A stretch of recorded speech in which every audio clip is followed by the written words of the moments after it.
Dear Prime Minister, Nderuar Kryeministër, Minister, i nderuar Ministër, i dashur Ferit, të dashur kolega ambasador, të dashur miq, të dashur artist. Është vërtet si nder ashtu edhe kënaqësi për mua t'ju mirpres këtu në këtë aktivitet që shënon ditën e Europës, ditën e fundit të Europës për mua në Shqipëri.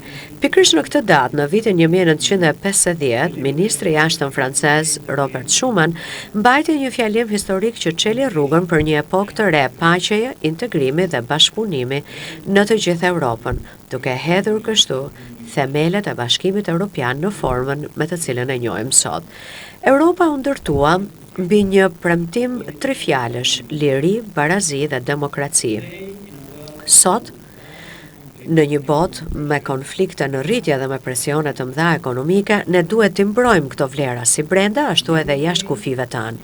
Në ditën e Europës, ne kremtojmë jo vetëm atë çka jemi, por edhe atë që ne bëjmë dhe angazhohemi që ne të mbrojmë mënyrën tonë të jetesës dhe të promovojmë një botë më të drejtë, më të sigurt dhe më të qëndrueshme.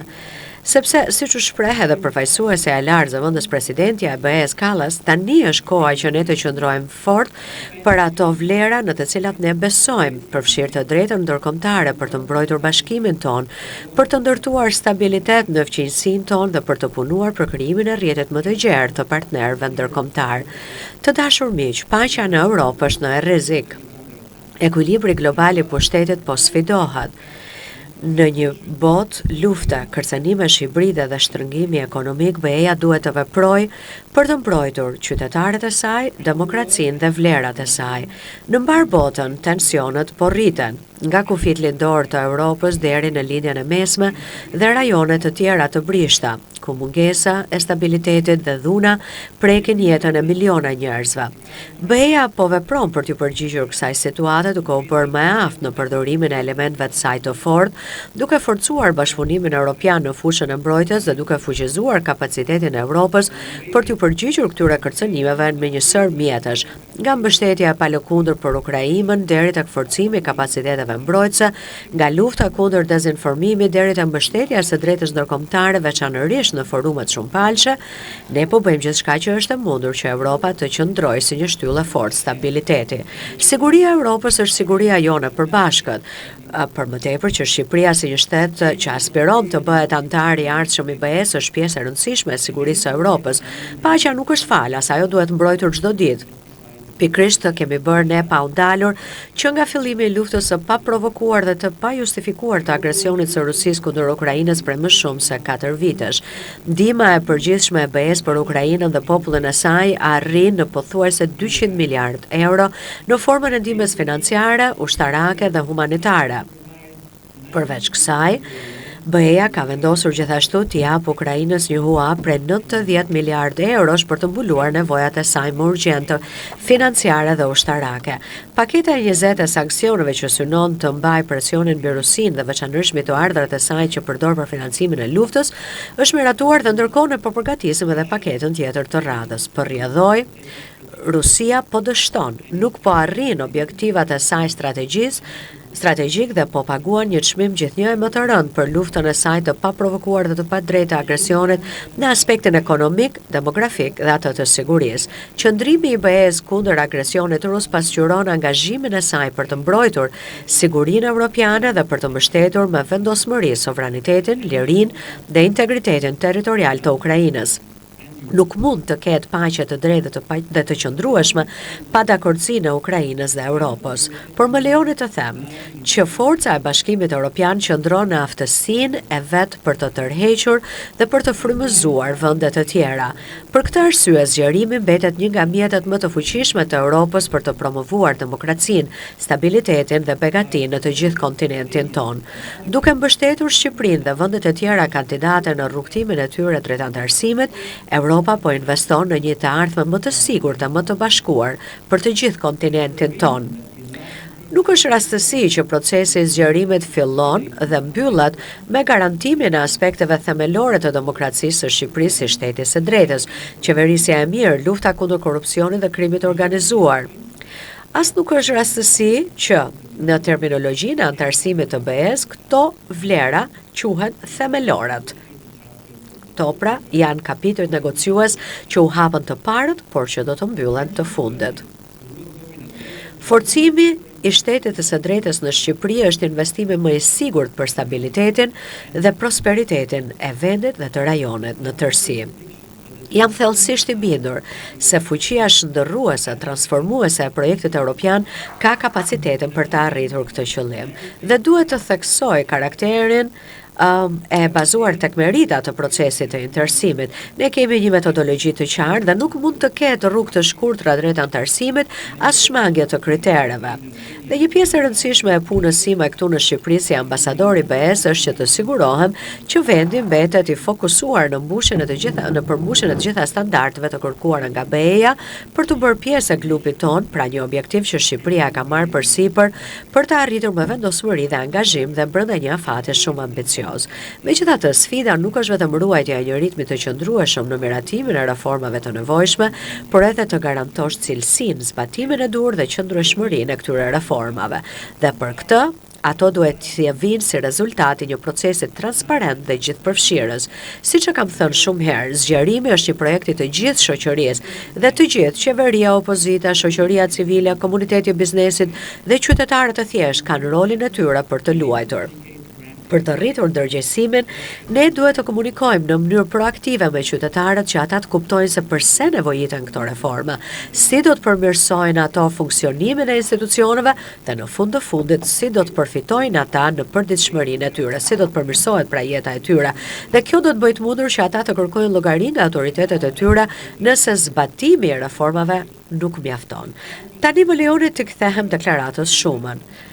Fjalët mbreslënëse që tingëllojnë paqja aktuale edhe sot, të cilat janë: paqja botërore nuk mund të ruhet pa bërë përpjekje krijuese në përpjastim të drejtë me rreziqet që e kërcënojnë atë. Dhe jam krenar të them këtu dhe sot që BE-ja në Shqipëri po kremton ditën e Europës përmes përpjekjeve të tilla krijuese, ekselencës dhe këtyre arritjeve, ne po përmbushim pikërisht këto gjëra. Pas një thirrje të hapur që mori mbi më shumë se 250 aplikime, pothuajse dyfishi i numrit të vitit të shkuar, ne përzgjodhëm 10 projekte artistike që bashkojnë artistë të rinj dhe të afirmuar, duke ofruar perspektiva dhe narrativa të reja që angazhohen në çështje bashkëkohore shoqërore. Këto vepra do të trajtojnë tema si pabarazia, migrimi, shëndeti mendor, identiteti dhe strukturat shoqërore përmjet disiplinave të ndryshme. Do të ketë shfaqje teatrale, vallëzime, muzikë, por edhe ekspozita dhe ndërhyrje të ndryshme ndërdisiplinore. Nga data 9 deri në 22 maj, Java e Europës 2026 do të prezantojë një program dinamik me më shumë se 55 aktivitete kulturore në 6 qytete: Tiranë, Shkodër, Korçë, Patos, Fier dhe Elbasan. Vitin e shkuar, të dashur miq, ne krijuam një hapësirë për të krijuar gjatë javës së Europës. Si vjet, ne zgjerojmë këtë hapësirë në një hapësirë të hapur, duke mbështetur lirinë artistike dhe duke fuqizuar rolin e kulturës në jetën tonë publike.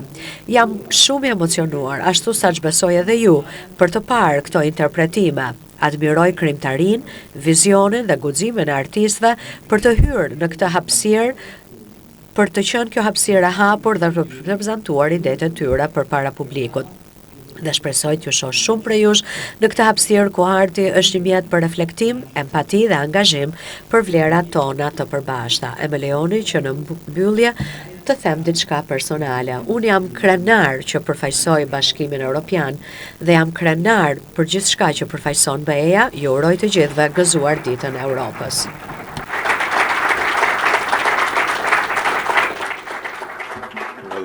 I thought we were together here, Silvio. Mendova që ishim këtu së bashku, Silvio, që të këndonim himnin e gëzimit në këtë program artistik, kështu që më mirë ulu.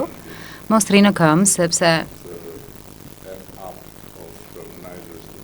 mesa duhet jetë në një lëmshi organizatorëve për të vendosur dy veta në podium.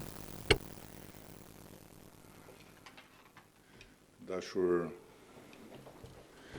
miq të pranishëm, përfaqësues të trupit diplomatik dhe bashkarisht të gjithë miq të Europës. Ka diçka shëmbëllyese në faktin që Dita e Europës në Shqipëri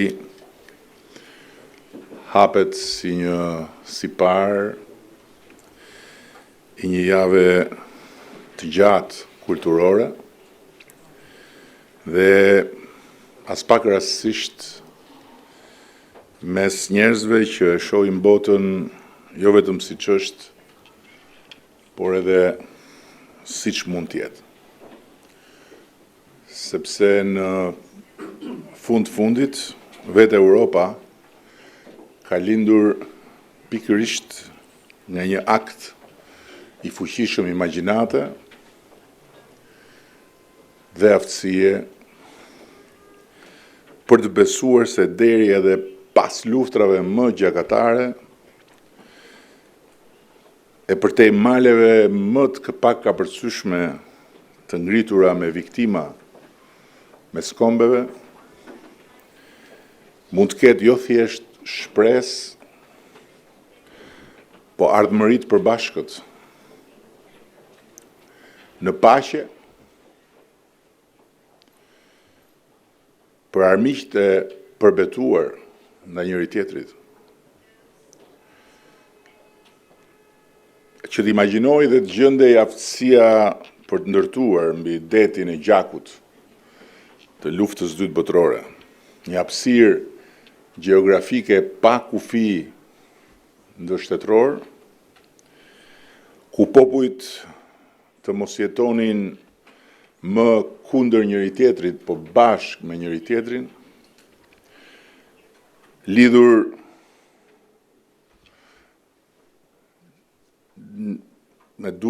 duarsh jo nga një imponim perandorak, po nga një vizion dhe nga një vullnet i ushqyer prej vlerës së epërme të lirisë dhe dinjitetit njerëzor, duhej fuqia e një besimi të jashtëzakonshëm tek vetvetja europiane e paqebërzve, të cilët ishin patriot të paepur, po edhe europian të palëkundshëm. Ka disa data në histori që janë dritare të hapura, për të cilave fati i kombeve shihet si në një triptik, ku e shkuara, e tashmja dhe ardhmja paraqiten me një kthjellësi magjepsëse. 9 maj i Europës është pikërisht një prej atyre datave. Një ditë që lindi nga hiri i një zjarri shkatrimtar dhe u kthye në simbolin më të fuqishëm të guximit politik. 9 maj nuk kremton krijesën më të jashtëzakonshme të historisë politikës, e cila është Bashkimi Evropian, po kremton vetë Europën si djep kulturash dhe historish të kthyer në burimin e një paqeje shumbullore mes të ndryshmish që bashkëjetojnë, bashkëpunojnë dhe bashkëudhtojnë si të barabartë, duke pranuar si të mirëqënë faktin se liria dhe dinjiteti njerëzor nuk negociohen. Natyrisht që kjo që po jetojmë nuk është një kohë e mirë për Europën, po as për botën. Është një kohë e vranët, siç është dita sot, ku tundimi për të mbyllur brenda mureve të shtëpisë është i fortë, ku frika nga rrebeshet e të kurrë optimizmin dhe rrit pasigurinë, dhe ku dielli duket sikur s'ka ndërmend të rikthehet. Por kjo është njëkohësisht koha kur më shumë se sa asnjëherë libri i historisë së Europës është aty për t'i ardhur në ndihmë kujdo që do të kuptoj në radhë të parë se çfarë nuk duhet bërë. Mbyllja brenda mureve, frika dhe pesimizmi, humbja e besimit tek projekti madhështor i Europës Bashkuar dhe tek vlerat themeltare të tij ndjelin keq jo thjesht për Europën apo Bashkimin Evropian, po ndjelin keq për çdo popull dhe çdo shtet evropian nesër. Për ne shqiptarët, Europa mbetet edhe në këtë kohë të vranët, ajo që ka qenë kur nuk ishte dot e arritshme, përveç se përmes atyre valve të dopta që antenat ilegale sillnin nga jashtë Shqipërisë në ekranet e vegjël, bardhëzit televizorëve jo të shumt. Europa për ne mbetet një ëndër dhe një tokë e premtuar, një amanet i patjetërsueshëm kombëtar dhe një mision i pandryshueshëm politik, jo sepse ne jemi naiv, as sepse ne kemi iluzione, por sepse ne e dim fort mirë dhe më lejoni ta them, ne e dim më mirë se sa kushdo tjetër në këtë kontinent se çfarë do të thotë të jetosh i izoluar dhe i rrethuar me mure për të mbrojtur nga Europa. Askund tjetër në Europën e sotme nuk mund të ndodhë që një parti politike të dalin fushat me flamurin e Bashkimit Evropian, të kërkoj vota me premtimin e bashkimit me Europën dhe të fitoj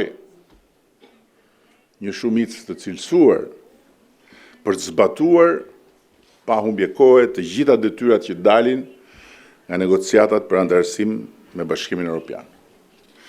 Kjo mund të ndodhë vetëm në Shqipëri.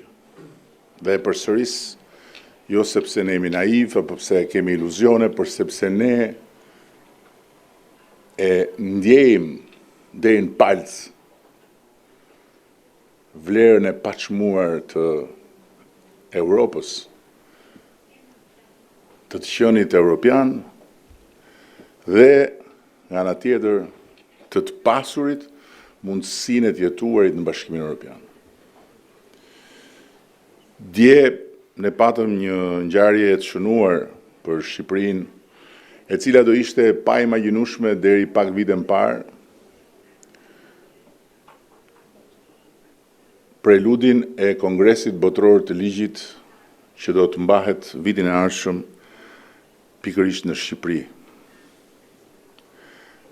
Një platformë që buron nga një histori jashtëzakonisht e bukur edhe kuptimplot, e shkruar nga njerëzit e ligjit, të cilët janë bërë bashkë dhe i japin përmes kësaj platforme zë nevojës themelore për sundimin e ligjit. Kongresi Botëror i Ligjit vjen në Shqipëri pikërisht sepse Shqipëria është bërë një pikë referimi në bazë të shprehjes së një vullneti të hekurt për të vetvendosur nën sundimin e ligjit, duke bërë një reformë në drejtësi, e cila nuk ka të dytë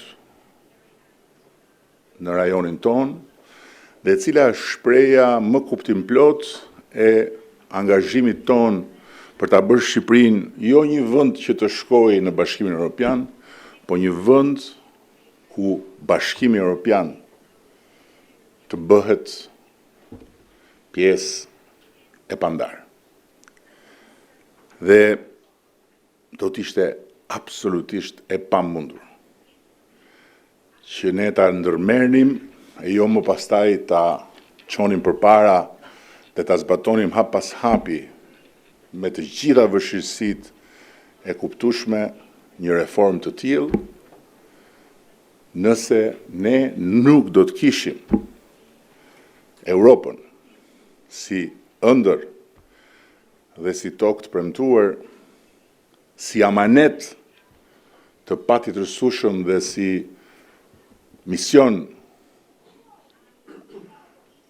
të pazëvendësueshëm, e nga ana tjetër nëse nuk do të kishim Bashkimin Evropian si një partner të pandar në këtë rrugë ku dia e Bashkimit Evropian e transferuar drejt nesh për mënyrën se si një vend mund të kthehet në një arkitekturë institucionesh dhe se si mund ngrej një pushtet pavarur drejtësie, është diçka që as nuk mund të blihet, as nuk mund të zëvendësohet dhe as nuk mund të imagjinohet jashtë perimetrit të Europës. Kështu që nëse ne sot jemi besimplot për ecurinë e këtij procesi dhe nëse sot shqiptarët kanë një arsye themelore për të besuar se ky proces është i pakthyeshëm, kjo lidhet me pikërisht ecjen dorë për dorë me Bashkimin Evropian. Bashkimi Evropian dhe të qenit pjesë e tij është njëkohësisht një garanci. Shumë kush e pikturon Bashkimin Evropian si një pengesë, e pikturon Bashkimin Evropian si një barë, e pikturon Bashkimin Evropian si një perimetër që nuk të lejon të marrësh frymëlirisht, por nuk ka gjë më larg të vërtetës dhe nuk ka gjë më të gabuar, sepse në fakt Bashkimi Evropian garanton perimetrin e shtetit të drejtës. Dhe shteti i drejtës nuk mund të negociohet, por vetëm të respektohet kur e ke dhe të ndërtohet kur nuk e ke. Kështu që në këtë ditë të Europës, në këtë ditë që kremton jo thjesht Bashkimin Evropian, por Europën, si djep kulturash dhe vullnetesh, unë dua ta nënvizoj me forcë që shqiptarët janë në ditën e tyre më të mirë, por njëkohësisht janë sot në një kohë kur bekimi i të qenit pranë Europës së Bashkuar është njëkohësisht një garanci e të qenit në një rrugë pa kthim. Natyrisht që kjo rrugë ka të përpjeta, ka të tatpjeta, ka momente më të mira, ka momente më të vështira, por kjo është një rrugë pa kthim. Dhe për këtë unë dua të nderoj sot të gjithë ata që e imagjinuan dhe pastaj i dhanë jetë projektit të Bashkimit Evropian dhe dua të nderoj po ashtu të gjithë ata që këtu në Shqipëri punojnë çdo ditë për të sjellë Shqipërinë më afër ëndrës, e cila tani më nuk është një horizont i largët, por është një maj që shihet me sy dhe ne jemi në hapat e fundit të një historie që zgjat me shekuj, për të ankoruar përfundimisht aty ku kemi vendin dhe aty ku e kanë ndëruar Shqipërinë rilindasit tanë, të cilët na kanë lënë amanet devizën dielli për ne lind ande nga Perëndon. Shumë faleminderit dhe dua ta mbyll duke sjell këtu në vëmendje që e nisëm sot ditën e Europës me një shfaqje kuptim plot të një grupi fëmijësh dhe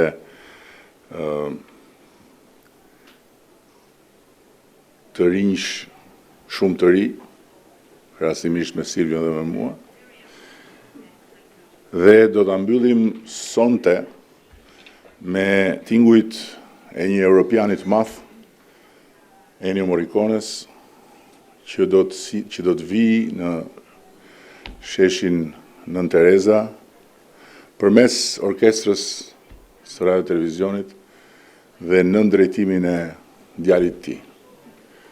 Kështu që të gjithë jeni të ftuar pa frikë nga moti, edhe me garancinë që do të jetë një mbrëmje absolutisht e paharrueshme, jo thjesht për ata që kuptojnë më thellë nga muzika, por dhe për këtë do tjetër që dashuron Europën. Shumë faleminderit.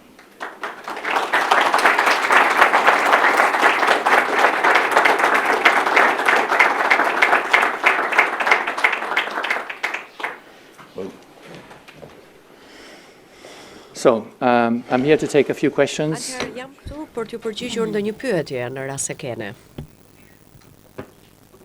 Greta Bullari nga televizioni Klan News. Zoti ambasador, së pari dua t'ju pyes lidhur me deklaratat të cilat po dëgjojmë prej javësh nga ana e opozitës, e cila thot se procesi i integrimit për Shqipërinë ka mbetur në vend numëron, ndërkohë që nga ana e saj mazhoranca është optimiste për miratimin e raportit të IBAR në fund të këtij muajit ose në fillim të muajit tjetër. Dua t'ju pyes se cilat janë sinjalet që vijnë nga Brukseli lidhur me këtë çështje. Ndërkohë, zoti kryeministër, ju e përmendët edhe gjatë fjalës tuaj që qytetarët shqiptar ju besuan në fushat elektorale me premtimin për të bërë pjesë e Bashkimit Evropian.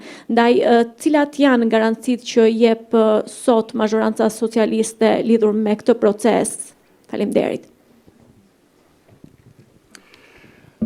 So, as I said yesterday, Atëherë, siç e thash edhe dje, kam dëgjuar shumë spekulime për atë që po ndodh në Bruksel dhe më duhet të jem pak pedagogjik në qasjen time gjatë kësaj përgjigjeje. Së pari, grupi i punës COELA, siç quhet, është një grup pune i cili bën bashk përfaqësuesit e shteteve anëtare të Bashkimit Evropian. Është një grup diplomatësh të cilët mblidhen me dyert të mbyllura në praninë e Komisionit Evropian për të diskutuar dhe debatuar. Së dyti, Komisioni Evropian po vërtet i ka dorëzuar këtij grupi pune raportin e mirënjohur si IBAR-i. Pra është një raport për të parë nëse Shqipëria i ka përmbushur piketat e përkohshme që duhet të përmbushen në këtë çast, në mënyrë që Shqipëria të kalojë në fazën tjetër që është mbyllja e kapitujve. Pra komisioni ka dorëzuar raportin dhe në fakt raporti ka bërë një vlerësim pozitiv. Tashmë janë shtetet anëtare ata që do të diskutojnë. Dhe më lejoni të them që shtetet anëtare nuk e hedhin në vot këtë raport. Është një raport e cili është e drejta e komisionit që ta bëjë këtë gjë dhe thjesht shtetet anëtare diskutojnë ato dhe ajo që duhet bëjnë ato në udhëheqjen e Këshillit dhe në këtë moment Çipros është që të miratoj një qëndrim të përbashkët të BE-s i cili do të përkufizoj dhe shpjegoj piketat përmbyllse, pra ato piketat përmbyllse që duhet të plotësoj Shqipëria që të mbyllen negociatat. Pasi siç e thash edhe gjatë fjalimit tim, kapitulli i themeloreve është i pari që hapet dhe i fundit që mbyllet, pra nuk mund të ketë mbyllje të negociatave në rast se nuk përmbushen këto piketa, këto standarda. Prandaj është një diskutim shumë i rëndësishëm i cili kërkon diskutime nga të gjitha shtetet anëtare. Pra kjo është përgjigjja ime për ju për momentin po diskutojnë të gjitha këto çështje. Faleminderit për pyetjen dhe faleminderit edhe ambasadorit për shpjegimin të cilit unë dua t'i bashkohem. sepse ju e dini që unë përgjithsisht jam mosbesues ndaj përkthyesve. Po kjo është diçka fiziologjike që nuk i bën përkthyesit me faj dhe dua ta përsëris. Sot në Bruksel nuk negocion Shqipëria me Bashkimin Evropian, por diskuton Komisioni Evropian me shtetet anëtare. Shqipëria negocion me Komisionin, nuk negocion me shtetet. Komisioni përfaqëson shtetet në negociatat me Shqipërinë.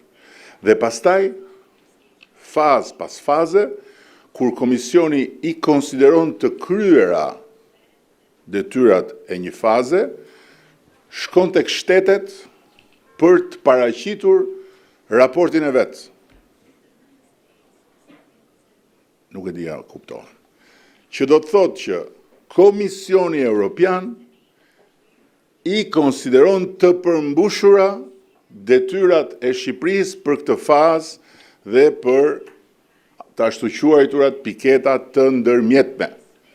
Dhe tani është Komisioni që po diskuton me shtetet anëtare. Dhe të thuash këtu u bllokua nga X-i apo nga Y-i është të shesësh ajër. Dhe kush beson se ajri blihet, e blen.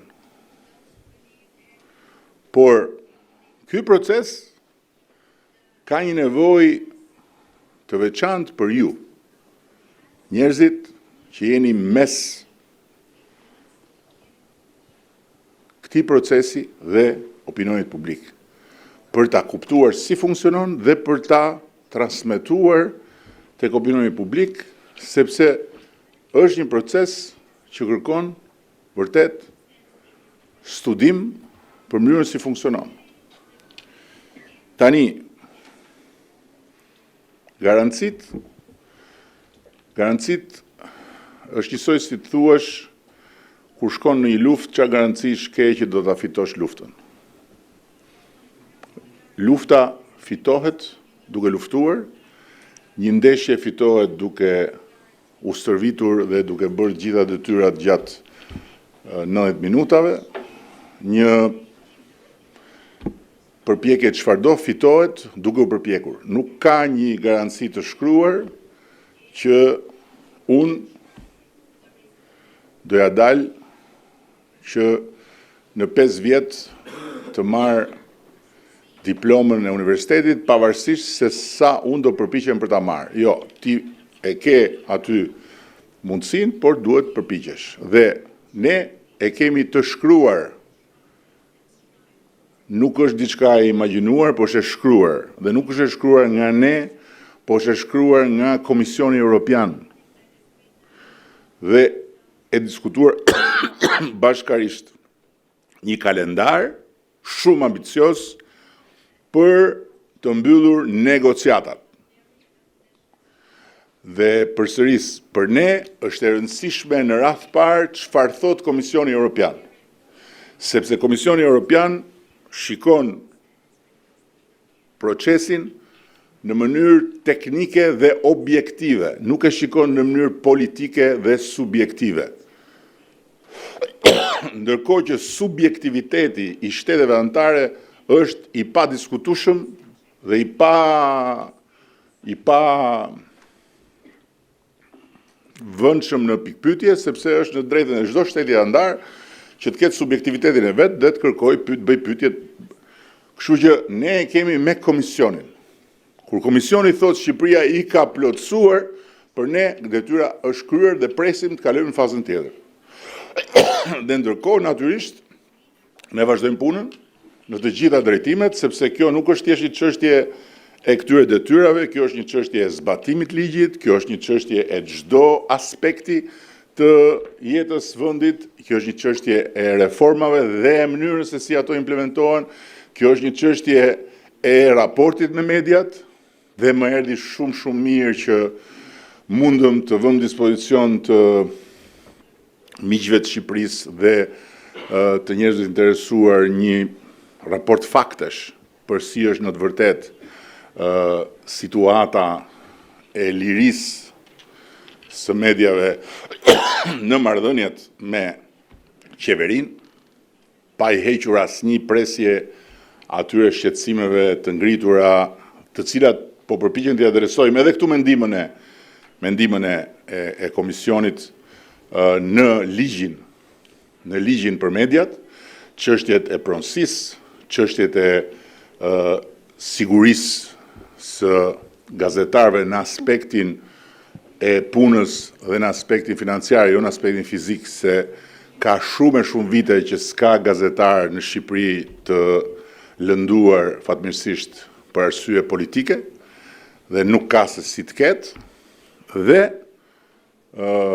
të gjithë e patë dhe e panë dhe ka marrë shumë mesazhe nga miq të huaj, të cilët ishin të shokuar që në Shqipëri 60% e kohës televizive e merr opozita dhe që në Shqipëri thuajse 60% të medias online e dominon fryma kundër qeverisë. Dhe nëse këto dyja janë qartësisht kohë opozitare dhe frymë opozitare kundër qeverisë, pjesa tjetër nuk është pro qeverisë. Një pjesa më e madhe e pjesës tjetër është neutrale, sipas fakteve. Dhe kjo është pjesë e gjës që ne jemi dhe që duam të jemi. Shumë thjesht. Pra, garancia është tek fakti që ne duhet përpiqemi për ditë. Dhe pastaj është komisioni që na gjykon. Thank you, Prime Minister. We take two more questions, and we take them together so we can then conclude and move to the more pleasant part of the day. Thank you. Zoti Kryeministër, Bekim Bici nga Ora News. Shqipëria po vijon një proces të gjerë reformash, kundër reformat që pritet të miratohen dhe janë në proces, është reforma territoriale dhe reforma zgjedhore, për cilat edhe Bashkimi Evropian ka kërkuar konsensus politik. Nga ana tjetër, Partia Demokratike propozon deri më tani për sa i përket reformës zgjedhore një sistem proporcional kombëtar. A ka konsensus nga majoranca për miratimin e kësaj reforme, ndoshta edhe të këtij propozimi, dhe nga ana tjetër për zotin ambasador, sa real është mbyllja e të gjithë kapitujve negociues deri në vitin 2027 dhe integrimin e plot deri në vitin 2030. Faleminderit. Tani unë do thosha që për sa i përket reformës zgjedhore, duhet të kontaktoni me drejtuesin e këtij procesi nga ana jon, që është Damian Gjiknuri, i cili mund t'ju japi një panoram të plot të qasjes son lidhur me këtë reformë. Unë personalisht e kam thënë gjithmonë dhe përsëris, ne jemi të hapur të dëgjojmë me durim çdo që ulet në tryezë për të folur dhe për të dëgjuar. Imponime, edhe ultimatume, edhe qëndrime të paracaktuara, besoj që është mjaftueshëm kohë e gjatë për të kuptuar që me mua dhe me ne nuk funksionojnë. Dhe një gjë mund të them, që ne jemi shumë të interesuar për të ulur numrin e deputetëve të parlamentit. Dhe uroj që të ketë konsensus në këtë drejtim për të racionalizuar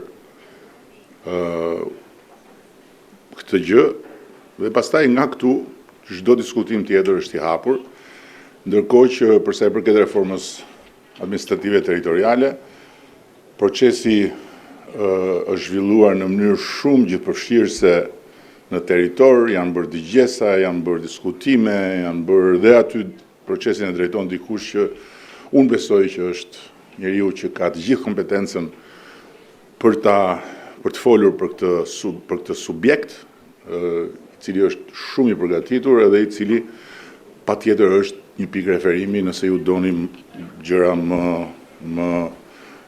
më të detajuara, po themi.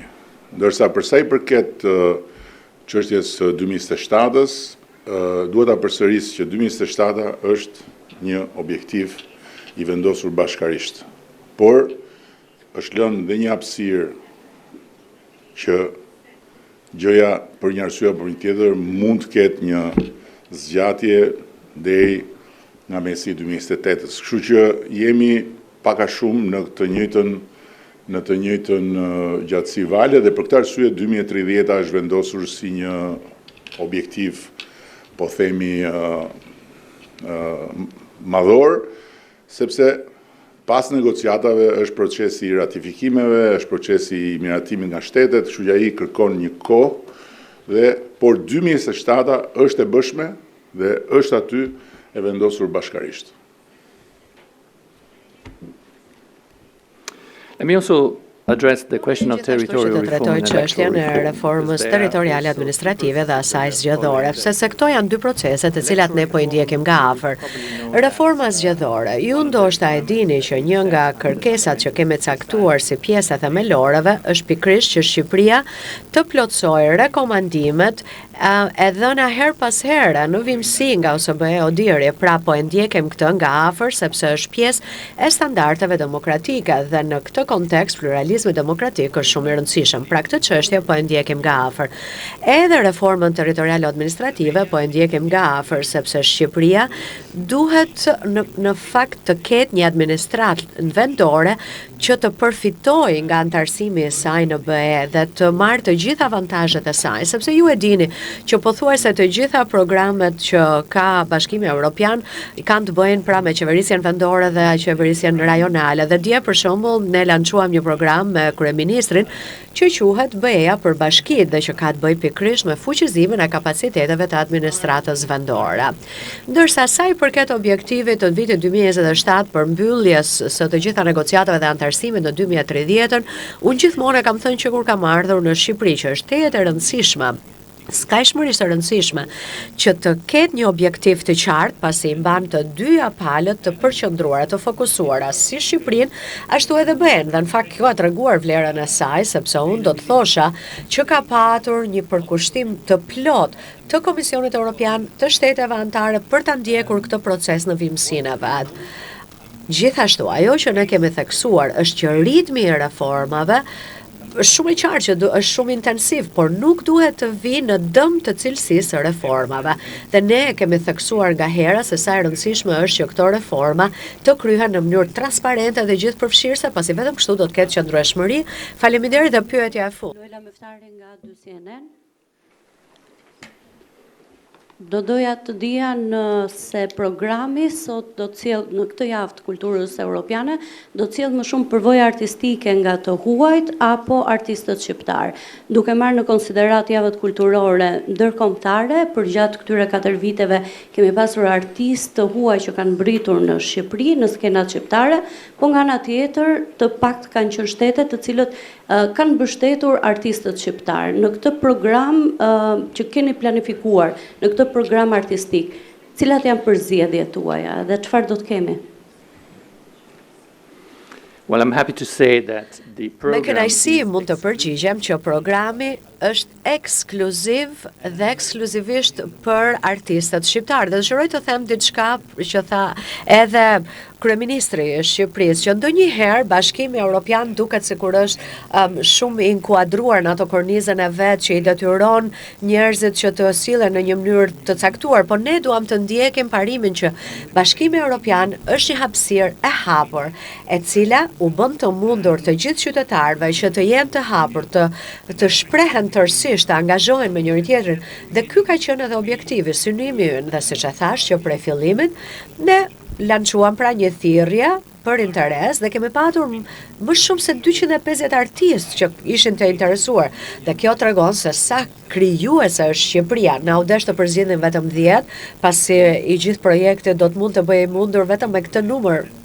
Por do të shikojmë pra edhe projekte të tjera në të ardhmen, po ndërkohë ne kemi këtë projekt që është shumë i rëndësishëm, është si ajo që kemi bërë për shembull në dhjetor, që është Festivali i Letërsisë Evropiane. Aty kemi të kundërtën.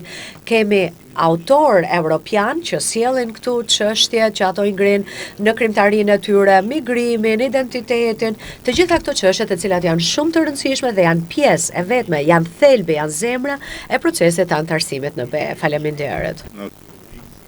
Është një temë interesante. Javët kulturore të vendeve të tjera nuk janë për të promovuar artistët shqiptar, janë për të promovuar kulturën e vendeve të tjera. Dhe qëllimi është që sa më shumë artistë dhe sa më shumë protagonistë të kulturës së vendeve të tjera të jenë të pranishëm në Shqipëri, sepse kultura dhe arti nuk kanë kufi dhe ato i shërbejnë çdo publiku, dhe sidomos publikut shqiptar, i cili ka qenë i privuar nga kultura dhe arti jashtë kufive dhe jashtë perimetrit të realizmit socialist për gjysmë shekulli.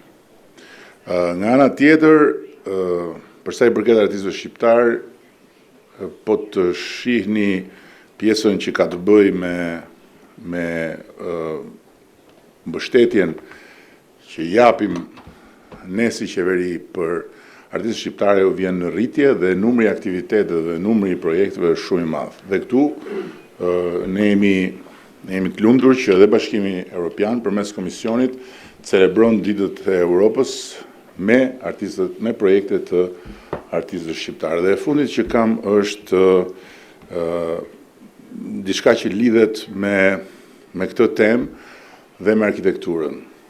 Dje kam pasur një diskutim me një ndër arkitektët më të mëdhenj të botës, i cili është kinez. Dhe punon në Shtetet e Bashkuara, punon në Kanada, punon në Kinë, punon në Europë. Dhe më ka thënë eksaktësisht të njëjtën gjë që kam dëgjuar edhe në mjedisin tonë. Në fillim, kur Kina u hap ndaj arkitektëve ndërkombëtar, pati një debat shumë të madh që po arkitektët lokal çdo bëjnë tani.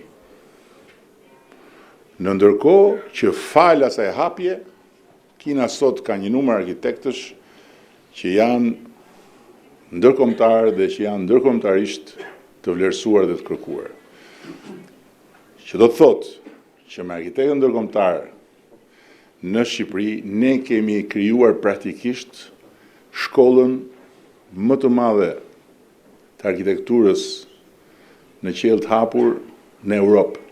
Nuk ka asnjë vend tjetër evropian ku mund t'i gjesh arkitektët që punojnë në Shqipëri në të njëjtin vend duke punuar në të njëjtën kohë. Dhe të gjitha ata arkitekt punojnë me studio lokale. Dhe të gjitha ato studio lokale që punojnë me ata arkitekt praktikisht marrin një dije dhe një eksperiencë të paçmuar që s'do e merrnin kurrë duke paguar për të shkuar në leksionet e tyre në universitete të famshme të botës dhe duke qenë atje një nga 200-300 njerëzit që dëgjojnë një leksion, ndërkohë që janë në ndërveprim të vazhdueshëm me ta. Dhe unë di të them këtë, që nuk do t'jetë e largët dita kur arkitekt shqiptar do të hynë në konstelacionin e yjeve të arkitekturës botërore. Dhe vetëm fal këtij ndërveprimi dhe fal këtij miksimi. Kështu që ne duhet ta shohim mundësinë për të sjell kultura të vendeve të tjera, për të sjell eksperjenca të vendeve të tjera si një mundësi të artë për të zhvilluar ne vetë, sepse jetojmë në një botë pa kufi, nuk jetojmë më në bunkerin e shokut anver. Shumë faleminderit. And now I invite you for a toast on Europe. Për të ngritur një dolli për ditën e Europës.